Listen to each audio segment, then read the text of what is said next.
오늘 요나서 1장 1절로 5절 말씀을 중심으로 반항하는 요나 같은 제목으로 같이 은혜를 나누겠습니다. 오늘 본문에 등장하는 요나는 하나님께서 세워주신 선지자입니다. 그런데 그럼에도 불구하고 이 요나서를 읽다 보면 아니 무슨 선지자가 저 모양이야? 하는 생각이 들 정도로 요나에게는 전혀 선지자다운 어떤 면모가 보이질 않는 것 같아요. 기도하는 사람인가? 하나님의 말씀을 직접 들은 사람인가? 이렇게 의심이 될 만큼 행동을 그렇게 하고 있습니다. 오늘 본문에서도 보면 요나가 선지자의 본분을 망각한 채 하나님을 향해 거역하고 반항하는 모습이 기록되어져 있습니다. 어느 날 하나님의 말씀이 아미떼의 아들 요나에게 임했어요. 2절 말씀을 본문 2절 말씀을 보면 그 말씀의 내용이 너는 일어나 저 큰 성읍 니느웨로 가서 그것을 향하여 외치라. 그 악독이 내 앞에 상달되었습니다. 그렇게 말씀하세요. 여러분, 하나님의 명령이 얼마나 준엄해요. 그 명령이 이 선지자 요나에게 임했어요. 니느웨로 가라는 거예요. 그래서 그것을 향해서 회개하라고 외치라는 거죠. 이 본문 2절 말씀을 그 공동 번역 성경에는 뭐라고 번역을 해놓았는가 하면 이렇게 해서 어서 저 큰 도시 니느웨로 가서 그들의 죄악이 하늘에 사무쳤다고 외쳐라. 이렇게 얘기해요. 외쳐라. 자, 니느웨 성의 죄악이 얼마나 컸으면 여기 표현한 대로 하늘에 사무쳤을까? 그들의 죄악이 극에 달했음을 보여주는 그런 말씀이라 할 수 있겠어요. 창세기 18장 20절에도 여호와께서 말씀하시기를 소돔과 고모라에 대한 부르짖음이 크고 그 죄악이 심히 무거우니 이렇게 말씀하셨거든요. 그러니까 소돔 성의 죄악이나 이 니느웨 성의 죄악이나 매일반인 그런 상황인 것입니다. 하지만 다른 것이 있어요.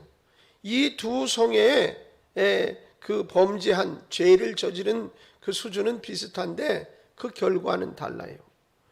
여러분, 하나는 어떻습니까? 소돔성은 멸망했고 니느웨 성은 하나님의 은총을 입고 축복을 받았다는 거예요. 바로 이 은총을 베풀기 위해서 하나님이 지금 어떻게 요나 선지자를 택하여 그에게 사명을 주셨어요. 요나에게 명령하시기를 너는 니느웨로 가서 외치라는 거예요. 저들의 죄악을 책망하라. 그래서 그들로 하여금 회개케 하라는 것이지요.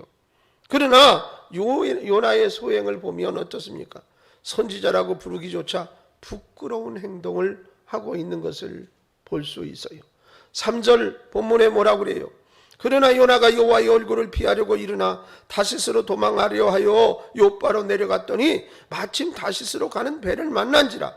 여호와의 얼굴을 피하여 그들과 함께 다시스로 가려고 뱃삭을 주고 배에 올랐더라. 여기서 요나가 여호와의 얼굴을 피하여 다시스로 가려 했던 것은 그만한 이유가 있습니다. 일부 유대인 사이에는 예언은 하나님의 말씀의 예언은 이스라엘 안에 국한된다 그렇게 생각을 했어요. 그러니까 이스라엘 땅을 벗어나면 하나님의 예언이 그에게 임하지 않는다라는 생각을 가졌어요. 그러니까 이 예언을 듣고 행동을 안 할 수 없으니 너무 괴로운 거예요. 그래서 하나님의 이제 그 범위를 자기가 벗어나겠다라는 생각을 가졌어요. 요나가 말도 안 되죠. 그런데 좌우지간 그때 당시에 그런 어떤 흐름의 사상이 좀 있었어요. 그래서 요나는 다시스, 오늘날 스페인이에요. 이것을 어떻게 도망가면 거기에서는 예언의 영이 거기에 자기에게 임하지 않으니까 자기가 명령을 받고 행동하지 않아도 괴롭지 않겠다 이렇게 생각했어요. 그래서 이제 그 스페인으로 도망을 치려고 그러는 겁니다. 이러한 요나의 행동에는 또 그거 말고 그럴듯한 이유가 있어요. 나중에 일입니다만 니느웨가 하나님 앞에 회개하고 나중에 은총을 입잖아요. 그 장면 4장 1절에 가보면 요나가 매우 싫어하고 성내며 그랬어요. 요나가 니느웨 성이 다 회개하고 막 이렇게 하니까 그게 화가 났다니까. 요나는. 그러니까 화날 만한 이유가 있는 거예요. 그리고 자기가 다시스로 도망가려 했던 이유를 이어서 4장 2절에 설명을 하고 있어요. 그러니까 내가 지금 화내는 이유, 그리고 내가 도망가려 했던 이유를 설명해요. 뭐라고 그래요? 내가 빨리 다시스로 도망하였사오니 주께서는 은혜로우시며 자비로우시며 노하기를 더디하시며 인애가 크시사 뜻을 돌이켜 재앙을 내리지 아니하시는 하나님이신 줄을 내가 알았음이니이다. 이렇게 말해요. 자, 하나님은 은혜롭고 자비로우신 분이기 때문에 내가 니느웨에 가서 복음을 전하면 용서해 주실 것이 틀림없어. 왜? 니느웨가 그 죄악에 가득한 그 도시를 용서해 줄 거란 말이에요. 근데 그거 하나님 뜻이잖아요. 그것이 맞잖아요. 그걸 알았기 때문에 내가 다시스로 도망갔다는 거예요. 니느웨에 가서 자기가 여기 죄악이 가득하여 회개하라 그러면 그 백성들이 회개하고, 그럼 하나님이 그들을 용서해 주고 그들에게 은혜 베풀어 주시고 축복하실 것 때문에 내가 도망갔다는 거예요. 이유가 돼요? 여러분, 요나가 이런 생각을 왜 했을까요? 니느웨는 아수르 제국의 수도예요. 인구로서는 큰 도시였고요, 부에 있어서도 물질의 발전도를 봐도 대단한 도시예요. 권세나 영토에 있어서도 큰 성읍입니다. 자, 거기에다 죄악은 이루 말할 수가 없을 만큼 아주 대단했고, 또 하나는 대대로 이스라엘을 괴롭혀왔던 원수의 나라라. 자, 우리가 일본에게 36년 정도 얼마나 잔악하게 그 학살을 당하고 때로는 학대를 받고 그랬던가를 알 수가 있어요. 천안에 설립된 독립기념관에 가보면 대한민국이 일본인들에 의해서 얼마나 잔악한 박해와 고문과 피를 흘렸는지 실감을 하는 그런 이제 모양들, 또 그 영상 자료들, 이런 것들이 가득해요. 일제의 만행을 보면 그야말로 어른들이 그 현장을 보면서 피가 거꾸로 솟는다고 표현할 정도예요. 죄 없는 우리 민족을 고문하고 죽여오는 장면을 관람할 때는 어린아이들의 눈을 감싸서 보지 못하도록 해야 할 만큼 잔혹스러워요. 제가 하얼빈에 여러 차례 이제 그 강의를 하러 갔는데 아침부터 저녁까지 계속 강의만 하니까 도대체 시간을 낼 여유가 없어요. 근데 한 번은 두 분의 목사님, 그러니까 신인문 감독님, 저 박종록 목사님께 셋이 갔어요. 그러다 보니까 감독님이 강의할 동안에는 시간이 조금 여유가 있어서 저를 데리고 박종록 목사님이 어디야 관광지를 한 군데 갔다 오고, 또 반대로 제가 강의할 동안엔 감독님 모시고 그 자리에 갔다 오고. 그게 뭐냐면 그 일본 군인들이 생체 실험을 하고 그랬던 그 곳이 있어요. 얼마나 나빴는지 몰라요. 그냥 지나가다가 청년들 뭐 트럭에다 막 싣고 그걸 갖다 놓고 그게 실험 대상이에요. 이 손을 다른 데는 안 해요. 손목만 얼음물에다 담가서 동상을 걸리게 해놓고 일부러 걸리게 해놓는 거예요. 그리고 이걸 어떻게 치료할까, 그래서 무슨 약을 써보고 또 뭣도 해보고 그러면서 거기에 써놨어요. 뭐 30몇 도인가 뭐 그런 어떤 그 영하 비슷한 뭐 무슨 그런 온도에 그대로 노출돼 놓는 것이 이 동상을 치료하는 가장 좋은 방법이다. 그리고 실험하는 거예요. 그리고 무슨 뭐 약품 같은 거 이상하게 이제 가스나 뭐 이런 거를 딱 해놓고 가둬놓고 얼마만큼 넣어놓는데 쳐다보면서 몇 분 안에 죽나 그거 쳐다보고 있고. 여러분, 어떻게 사람과 사람끼리 그런 잔혹한 일을 했어요. 그러니까 사실은 인류에게 용서받지 못할 만큼 너무너무 잔악한 죄를 저질렀다고. 히틀러도 마찬가지지만 일본도 더더군다나 그랬어요. 그러니까 중국 사람들도 일본 그러면 그 모습 보면 아마 의분이 막 올라올 거예요. 중국에서 그랬으니까요. 그리고 우리 대한민국은 또 어떻습니까? 여러분, 이렇게 악한 감정이 36년 동안 그것 때문에 가지고 있죠. 그러니까 우리는 어떻게, 일본 그러면 우리는 뭐 그 시대를 살지 않았잖아요. 그런데도 위에서부터 계속되어진 이야기를 듣고 또 그런 자료를 보면서 의분이 있어. 그래서 축구를 했거나 뭘 했거나 일본은 어떻게 해서라도 이겨야 되는 거지. 괜히 일본한테 지면 더 속상하고 더 화나고 막 그런 마음이 있는 것처럼 여러분 요나가 똑같아.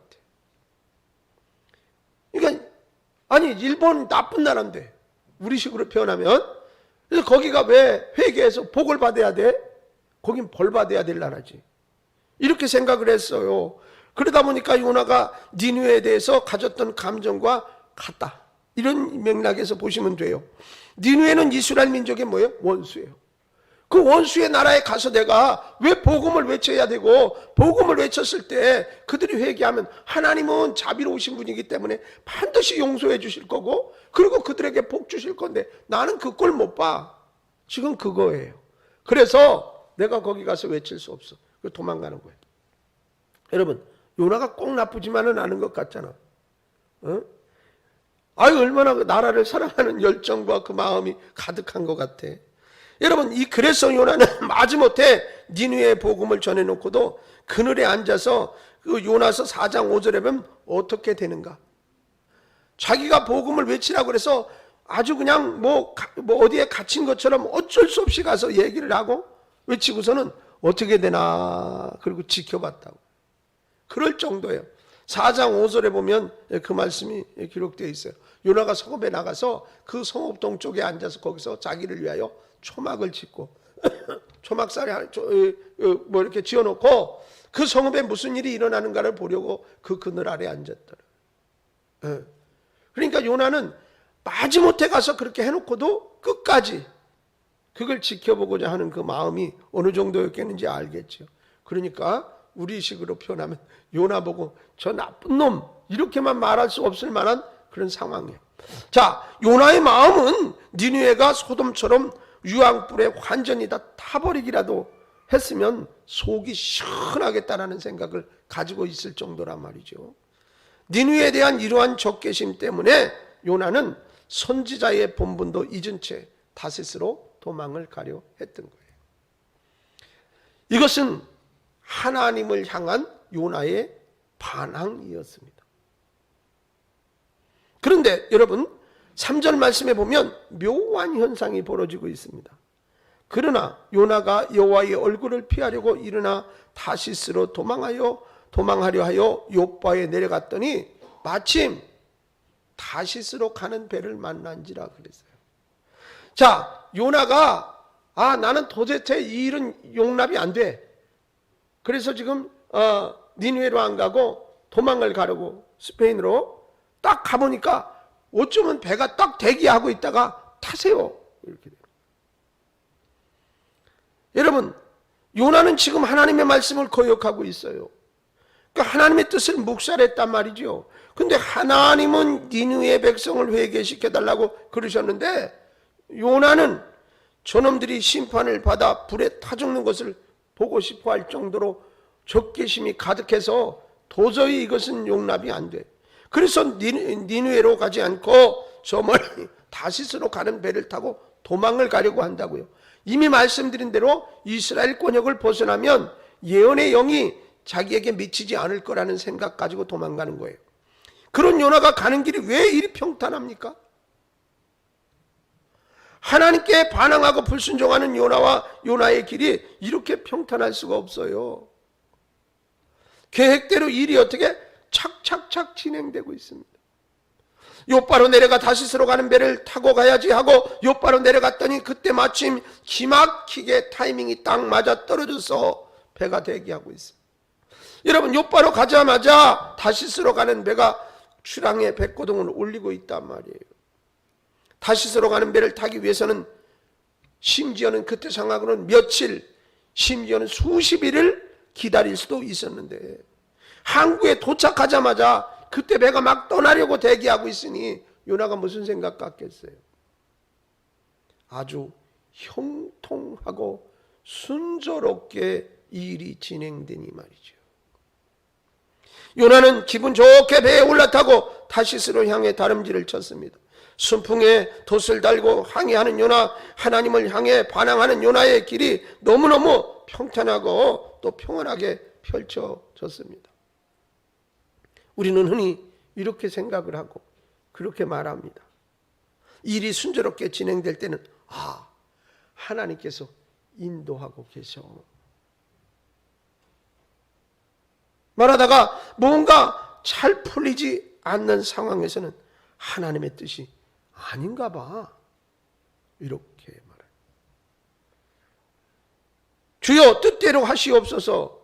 이렇게 말하고 기도해놓고는 잘 되어가면 하나님의 뜻이고, 고난과 어려움이 오면 하나님이 가로막으시는가 보다 그러면서 금방 포기해버리는 사람들이 너무 많습니다.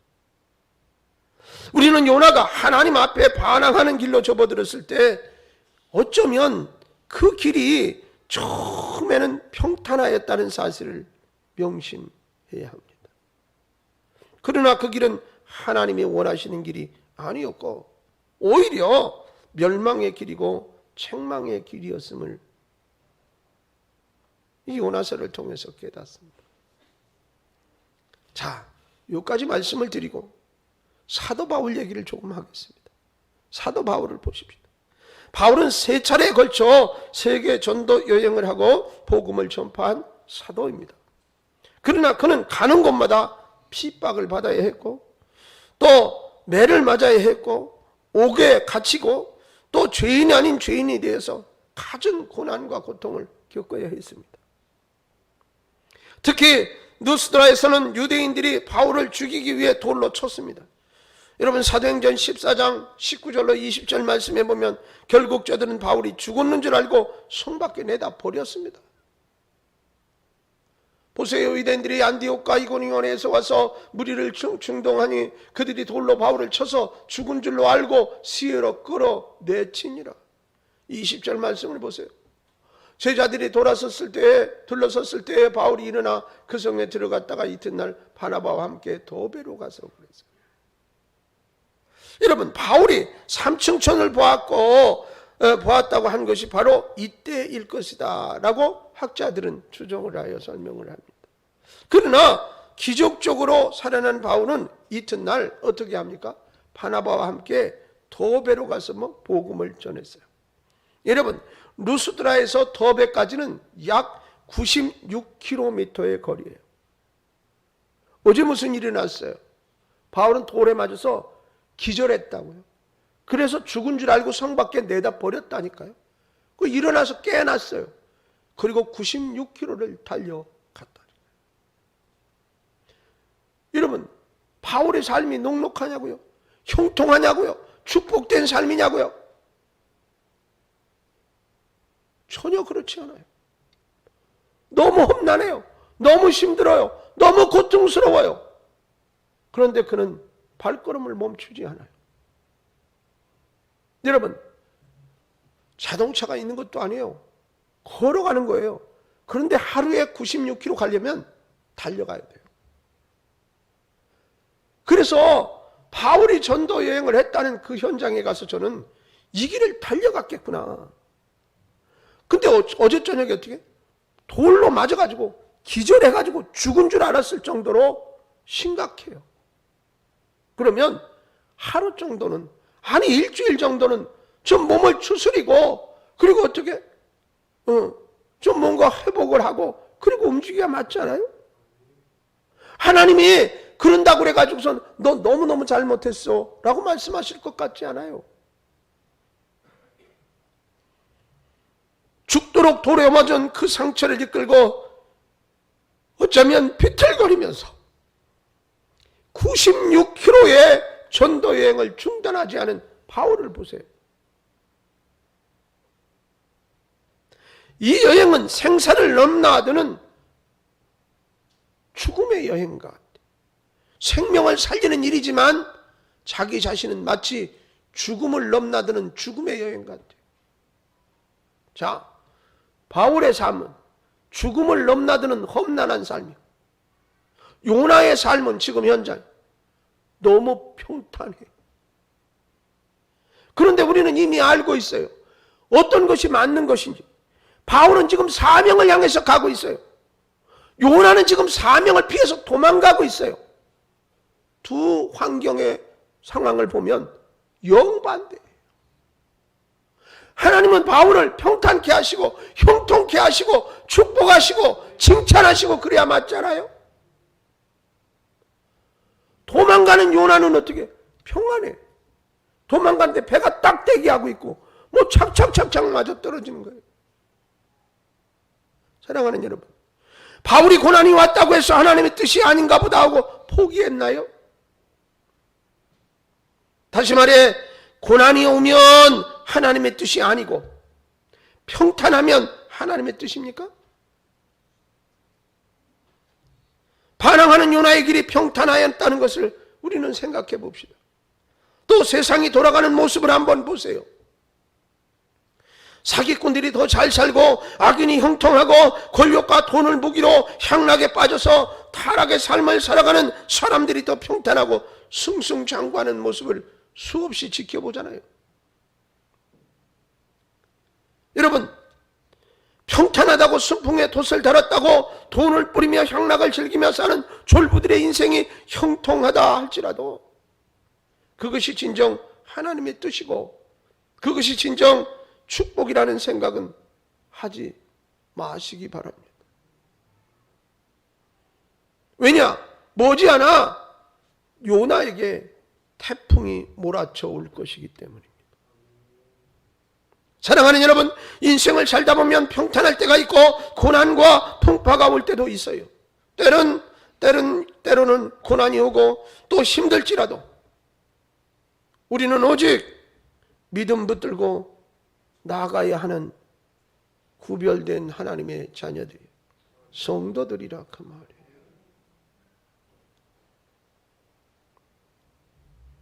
우리가 가져야 할 십자가는, 지고 가야 할 십자는 고난과 고통과 눈물을 의미하는 거예요. 그러나 이러한 삶은 훗날 좋기 비교할 수 없는 그리스도의 영광과 교환하게 되는 놀라운 축복이 될 줄로 믿습니다. 사랑하는 여러분, 그렇습니다.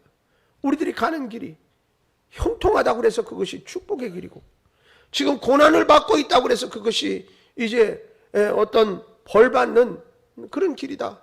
전혀 그렇지 않아요. 중요한 것은 뭐냐? 하나님의 뜻대로 사는 삶이에요. 고난이 와도 하나님의 뜻을, 축복이 와도 그것에 하나님의 뜻대로 사는 삶이어야 그것이 정답인 것이라. 여러분, 때로 우리가 영혼을 살리기 위해서 전도를 할 때도 보면 평탄하게 만나는 사람이 있는가 하면 너무너무 힘들게 하는 사람이 있어요. 거꾸로 가만히 와 생각해 보면, 아니 저를 위해서 내가 전도하는 건데, 내가 밥도 사고 내가 전화도 하고 내가 뭣도 하고 그러는데 어떻게 저런 반응을 나타낼까? 하나님도 너무하시는 거예요. 그러면서 오히려 또 이제 뭐냐면 예수 믿는 사람은 오히려 나한테 얼마나 거칠게 하고 모질게 하고 힘들게 하고 그러는지 몰라. 근데 안 믿는 사람은 얼마나 꿍짝이 잘 맞는지 몰라. 예수 믿지 않는 것만 빼놓고는 남을 할 데가 없어. 속지 마세요. 예수가 중심이야. 믿느냐 안 믿느냐가 중요한 거야. 성질이 더럽고 뭐 어떻게 어떻다 하더라도 예수 믿으면 천국이에요. 너무 평안한 삶을 살고 그 다음에 성격도 좋고 그냥 사람이 그렇게 법 없어도 살만해. 그래도 예수 안 믿으면 지옥이에요. 흔들리지 마세요. 예수가 기준이에요. 세상에 많은 진리라고 말하는 것들이 기준이 아니에요. 하나님의 말씀이 기준이에요. 성도는 하나님의 말씀을 기준으로 사는 사람이에요. 그렇게 살려고 애쓰는 사람이에요. 할렐루야. 사랑하는 여러분, 그래서 인생을 살다 보면 평탄할 때가 있고 고난과 풍파가 올 때가 있어요. 그렇다고 해서 하나님이 나를 버리셨거나 하나님이 나와 상관이 없거나가 아니에요. 여러분, 바울의 삶은 그렇잖아요. 지금 요나의 삶을 지금 상황으로 비교해보면 평탄해요. 하나님을 거스리고 하나님을 반항하고 가는 길이 그렇게 평탄해요. 그리고 하나님의 뜻을 따라서 한 영혼이라도 살리려고 애를 쓰는 바울의 삶은 너무 고통스러워요. 여러분, 어떤 길이 더 좋아 보여요?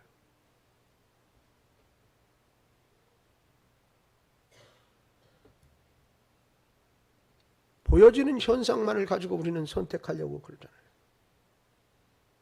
우리의 선택의 기준은 하나님의 말씀이에요.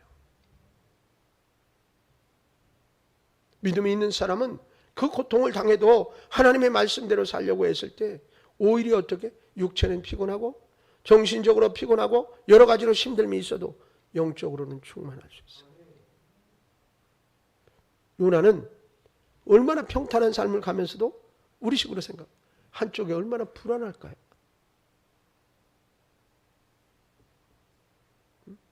마음이 평안할까요?